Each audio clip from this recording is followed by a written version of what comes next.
Welcome to Solanki education digital. વ્યાખ્યા લખો ગમે તે બે. વ્યાસ. તો વ્યાસ કોને કહેવાય? વર્તુળના કેન્દ્રમાંથી પસાર થતી જીવાને વ્યાસ કહે છે.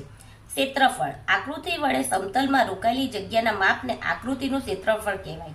પરિમિતિ. પરિમિતિ એટલે કોઈ પણ બંધ આકૃતિની બધી બાજુઓના માપનો સરવાળો એટલે પરિમિતિ. નીચેના ખેતરોની સીમાનું માપ શોધો અને લખો ગમે તે 6. તો અહીંયા જો સીમાનું માપ એટલે બધી બાજુનો સરવાળો. તો 7 ને 4 11, 11 ને 6 17 ને 5 22 એટલે 22 મીટર. પછી બીજો દાખલો 3 ને 3 6, 6 ને 3 9, 9 ને 3 12 એટલે 12 મીટર. ત્રીજો દાખલો 5 ને 5 10 ને 5 15 એટલે 15 મીટર. દાખલો 6 ને 7 13 ને 6 19 19 ને 7 એટલે કેટલા આવે?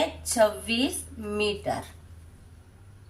દાખલો 10 મીટર 16 મીટર 22 મીટર ને 10 તો 10 ને 10 20 20 ને 22 42 42 ને 16 58 મીટર.